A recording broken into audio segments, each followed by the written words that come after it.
What's up, guys? I'm Mitch Matthews. We're training back today at Roman Empire Gym. Let's get into it.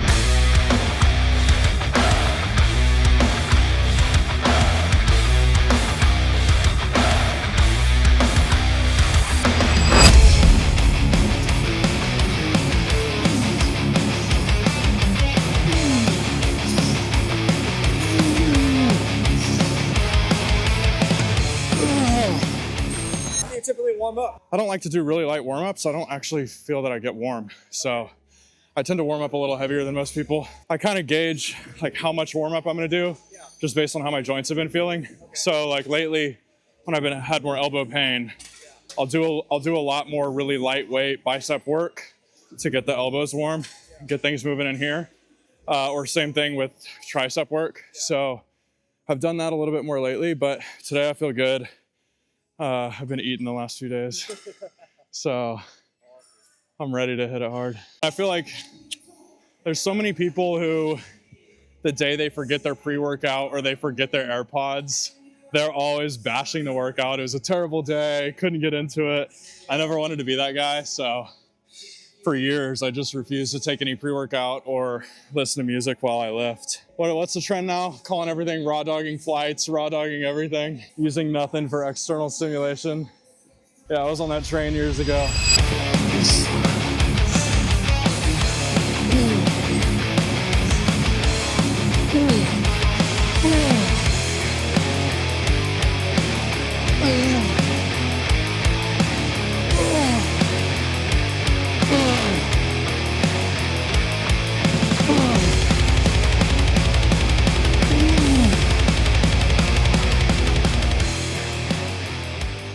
Working sets you like to do? Depends on how much variation I want in the exercises. So anywhere from 3 to 5. Occasionally, if I know I want to hit machines that are very similar or movements that are very similar, I might do 2 here, 2 there. I call that like 4 of an exercise, even though it's 2 different machines. I change it up a lot. I'm very go with the flow with my workout routines. A lot of people like to have a strict routine. I never took bodybuilding seriously. And so my mindset has always been, hey, look, find the lifestyle that you like. For me, that means coming in, picking the workout as I go, honestly. I know enough of like how to structure the workout mid-workout that I can do that and still get a good workout in. You can come in and, do what you like, do the exercises you have fun with. If a machine is taken, I'm not worried about it. I'll just hit another one, come back later, right? So it makes it easy, makes it flexible. I'm gonna rack these and we can hit another one. Yeah.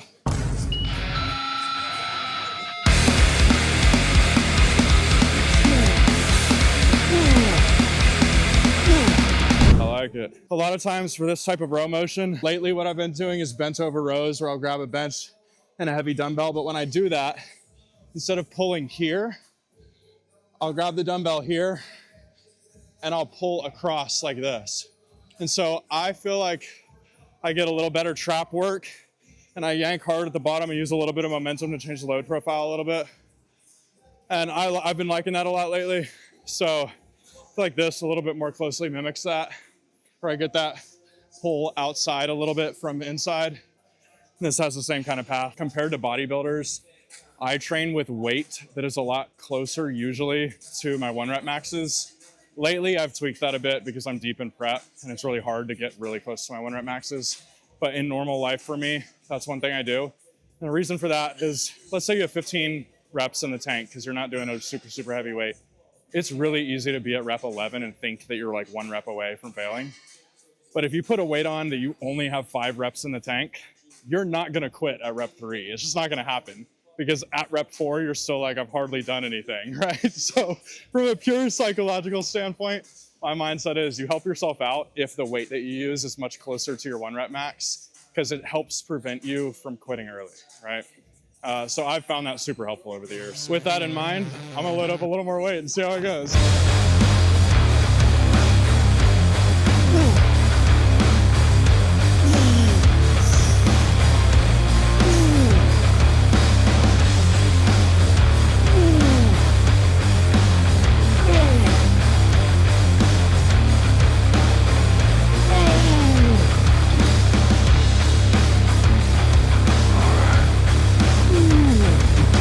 So just hitting 2 sets here because I want to try out some more machines. I don't want to have too much redundancy on the same kinds of movements. So we'll hit the next one and see how it looks. Okay, so this Nautilus pull down, I've liked this recently. So you see here the handles, they spin freely, right? And so you're not forced into a grip, either too pronated or too supinated, like with your wrists turned too much one way or the other. And so for me, recently when I was dealing with some elbow pain, that was really helpful because I could crank hard on a pull down without also putting undue torque at the elbow in directions that I didn't want to load it. So a machine like this or something with a free floating handle was super great for avoiding that pain and avoiding that additional stress that wasn't the kind of stress I was looking for in the movement I was doing.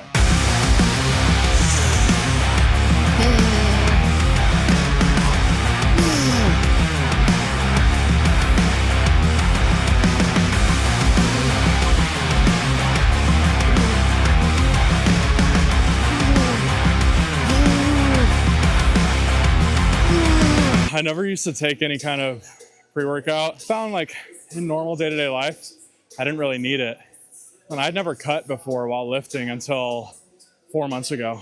And so I'm like 4.5 months in now at a very moderate calorie deficit, like maybe losing half a pound a week. Training intensity has definitely gotten a lot more difficult. And like once I got low enough body fat, then testosterone levels were impacted, energy levels impacted significantly. So since then, I've decided, okay, I'm willing to take a pre-workout, but I feel like I've betrayed my ethos a little bit on that. But it has helped for sure, so that's been good. Tell you what though, some days, these days I've had a lot more days that are a grind this deep in a cut, where I come in and in between sets, it just feels like I need to go to sleep right there. It's bad, especially on leg days, but we get through it. I found my level of desire to have a workout buddy when I'm deep in a cut, when I'm deep into the deficit, is significantly higher because just getting the quick little chats in between sets, it's actually like mood lifting enough that it helps maintain the intensity level during the workout. Or I've got a buddy who does live streams. And so sometimes I'll work out alongside him and just having the interaction on the live stream of just, you know, a little chat here and there, somebody tells a joke. It's enough for the mood impact on the days when you're like really deep in it that for me is actually quite helpful. We're gonna try this Mega Mass V-angle linear row here. So there's a few different ways to do this. If you wanna do both arms, you can do it both arms and row this way. If you wanna do what feels a little more like a dumbbell row and do it single arm, you can kind of stand at an angle here, reach over for support, and come down with one arm at a time and row just like that. For me, I like to lean a little bit extra on the top and get an extra stretch there.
More of a fan of like warehouse style gyms or more like commercial feels? I have more fun in these kind of places, right?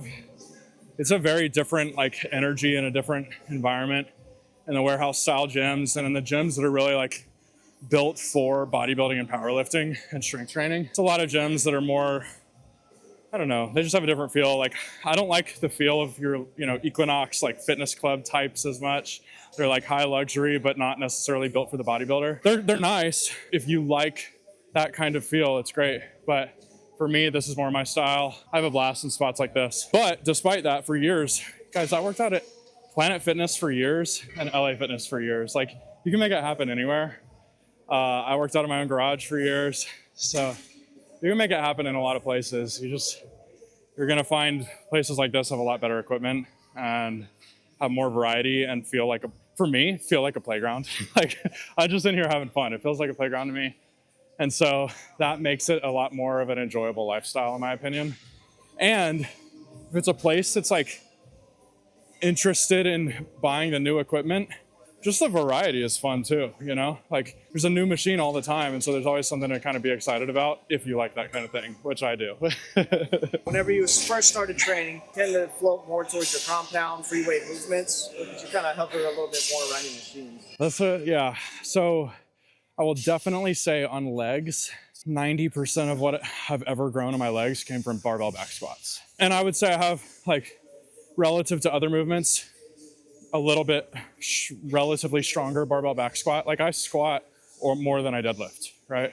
Which is backwards, right? For most people, it's the other way around. But in the last 2 years, I've shifted that a lot, and I've done a lot more machine work, a lot more stable exercises. And so I'm a big fan of doing a combination of both. Like I don't ever want to neglect unstable exercises like barbell back squats, like barbell bench presses, like overhead dumbbell presses, things where as it starts to get unstable, it's even harder to recover. I try not to neglect those and always incorporate them at some level in my workouts. But when it comes to just maximum force output, having stability is helpful. And so doing your leg presses, doing your Smith machine stuff in your machines that are on linear paths or on fixed path movements is helpful for just sheer maximum force output. So I've been liking those more in the last 2 years. And then depending on what you're dealing with in terms of injury, you know, you got to tailor things to your own body, right? If I have a shoulder instability that causes me issues, if my elbows get too high or too low or something, then when I do pressing movements, I'm going to want to pick a pressing movement that doesn't incline me to elevate my shoulders or my elbows too much or something, right? So tailor it to your own body's needs, right? And figure out what works for you, what's safe for you, number one. And then once you have safety addressed, then, okay, yeah, try to pick the most effective thing after that, but have fun with it, you know? Like, if you're having fun with it, you're doing something right. These days, there's so much like science-based lifting where everybody hates on every single exercise that's not optimal in their eyes. The reality is, one, all the scientific studies are based on populations of people, not on individuals. And so even if on average for populations, one exercise is better than another, doesn't mean that for every individual, it will be better than another. And so understand that there's individualization that doesn't disprove or prove the population level trends, right? And then two, like your goal doesn't need to be find most optimal exercise. Your goal can be come in here, enjoy the playground, have fun and fall in love with the process. And if you're like me, what that looks like is you don't take bodybuilding seriously or anything else seriously for the first 15 years that you lift, maybe. That's what I did. I just had fun with it for 15 years. I worked out 2 or 3 days a week. And now all of a sudden, many years later, it's like it slowly added up over time. And I'm really, really happy with where I'm at because I love the process along the way. So don't worry about everything being perfect. Figure out what you like and have fun with it. One thing that would get me hate in the gym that I do differently than other people, a lot of people are very anti-ego lifting. I am very much in favor of the right kind of ego lifting, okay? And here's why. If you understand physics, and if you understand your body's biomechanics, and that you have better or worse leverage in different parts of your range of motion for different exercises, then you understand that it's not always best to have a perfectly uniform load profile through the range of motion on an exercise. It's better if it's hard in some parts of the range of motion and easier in other parts of the range of motion if the goal is to keep the same amount of tension on your actual muscles. And so on something like a linear V row like this, the load is constant from the bottom to the top. But if my body's leverages aren't constant from the bottom to the top, then it's gonna feel super difficult when I'm up here and not that difficult down here. And so if that is the case, then one thing you can do to make sure that the difficulty of the exercise matches up a little bit better with how much force output my muscles can actually produce when I'm here versus when I'm here is you can yank extra hard at the bottom and ride the momentum up just a little bit at the top. So I do stuff like that all the time on different exercises. This is a perfect example of one where I like to do it. So when I do bent over rows, I yank hard when I'm low because I know that I'm stronger when I'm low relative to up here. And so that means that when I'm up here, if this is 115 pounds, it doesn't actually require 115 pounds of force to have the thing keep moving here. But to accelerate it really, really hard at the bottom takes more than 115 pounds of force. So that's how, by dynamic load changing, using momentum, aka cheating and ego lifting, you can actually be smart about how you tweak your exercises. My background is mechanical engineering. Like I was working in rocket science before. I used to design missiles. So this is all very intuitive for me. If you don't have an engineering background, physics background, whatever, that's okay. Just know it's okay to use a little momentum in your lifts. This one here is the hammer strength plate loaded preacher curl. We're gonna give this one a shot. I'm gonna do it with 2 arms here. We'll see how this feels.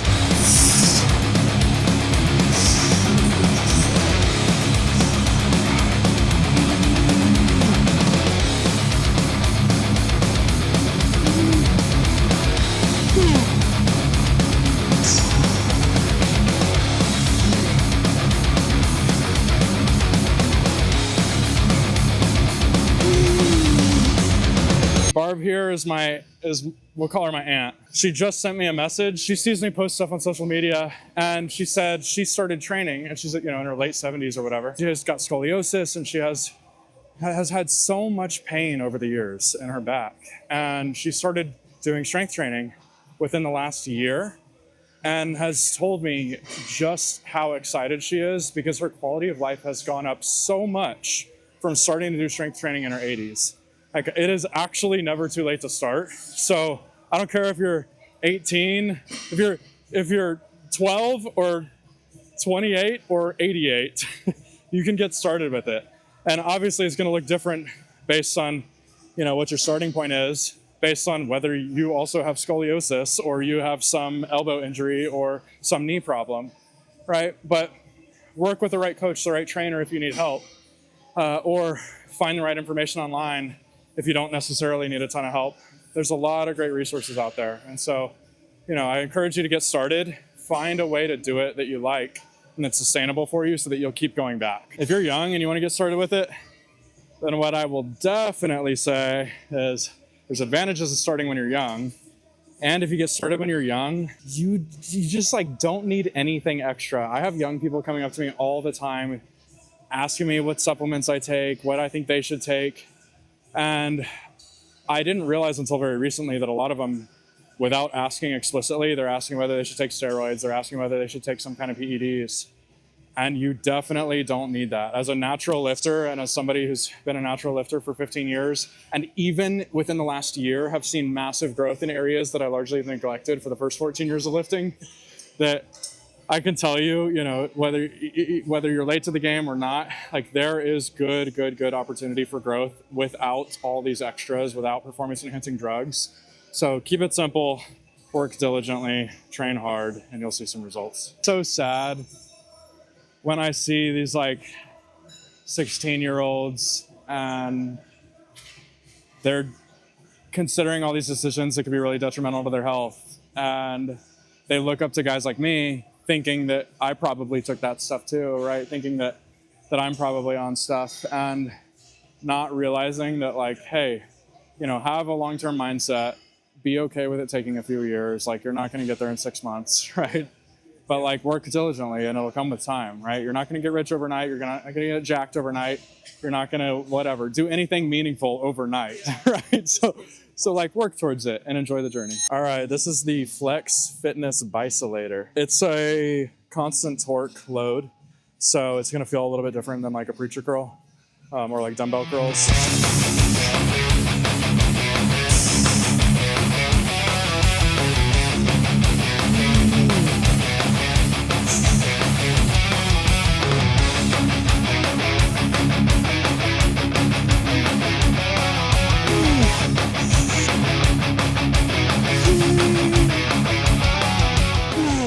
Felt good. A pump though, my goodness. Let's hit this one and see how it feels.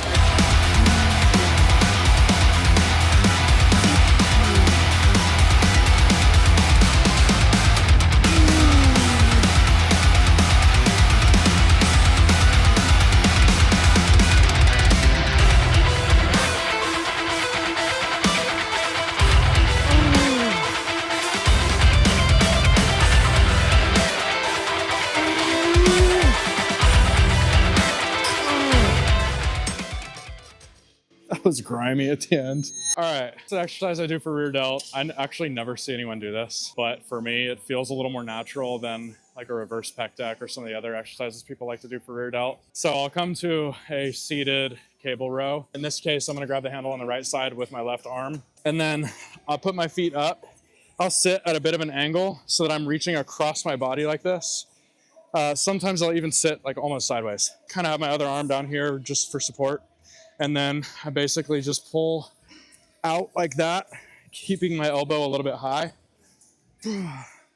Pulling right across my body, just like that.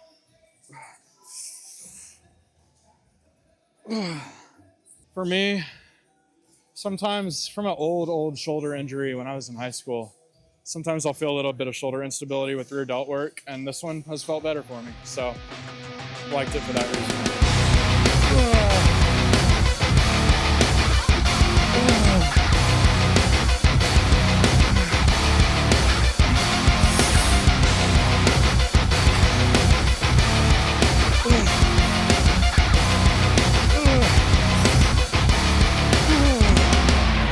We're gonna do a little lat pullover. So, using lats to just pull this straight down with straight arms just like that. For me, when I'm working out my back, a lot of exercises are compound movements, and I find it's very difficult for me to isolate my lats. And so this is an exercise that I used to avoid like the plague, because doing it, I always felt like I was getting work in my triceps just keeping my elbows extended. And I used to have this weird over-concerned aversion for getting any tricep work on a day that wasn't supposed to be triceps. And so I avoided this exercise for years, and recently I've totally changed my mind, and now I love it.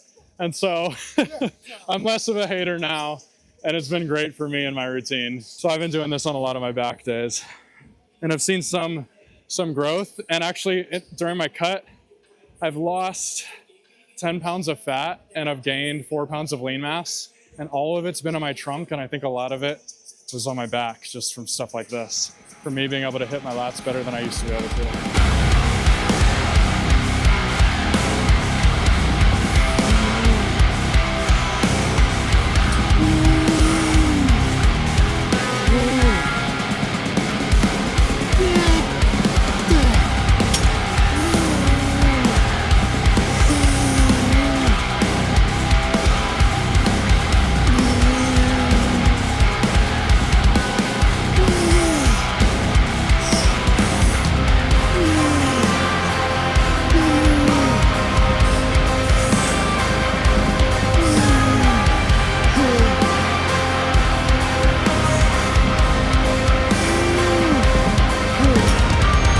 That's all I got in the tank. So for a little bit of shoulder work, I do some shoulder work sometimes on my push day, sometimes on my pull day. But one thing I like to do if I do it on pull day, on my back days, to help kind of bulletproof my shoulders is I'll do this, I'll rotate this way with my shoulders where the resistance is when I'm moving in this direction.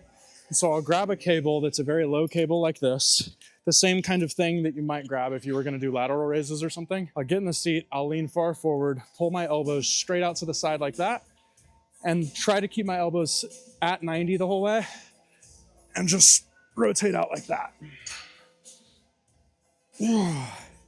And this is something I just do for shoulder robustness, basically. Try to have bulletproof shoulders. And this is one thing I've liked. I've seen people do a variation of this with dumbbells, where when you're here, you're not getting any load. And when you're up here, when you're up like there, you're at like 70% of load. And finally up there, you're getting the full load. And I've seen people do it with dumbbells, just warming up on other days.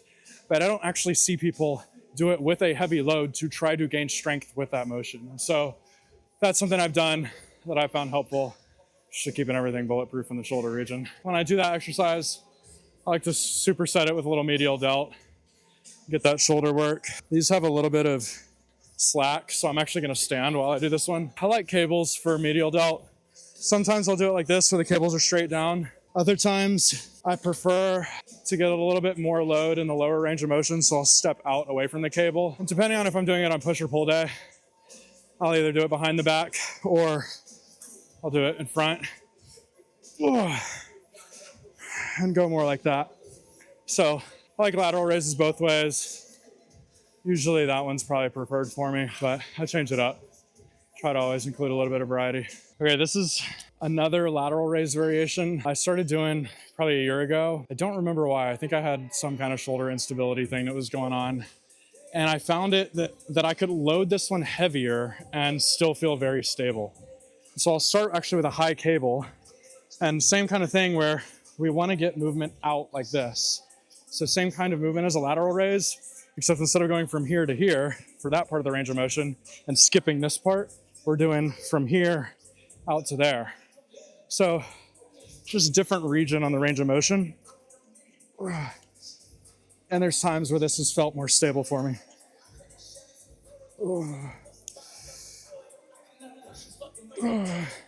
That one feels good for me.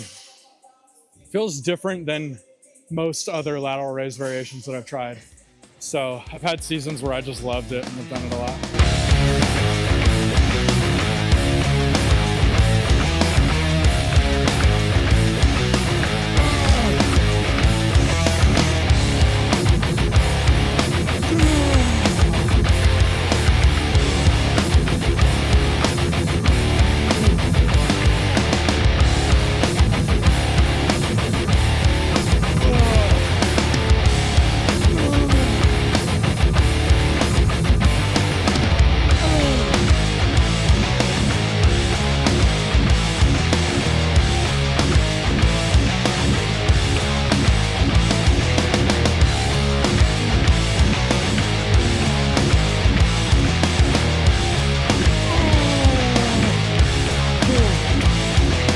Thanks for watching, guys. I'm Mitch Matthews. If you haven't been in a Roman Empire gym, you gotta come check it out. Until next time.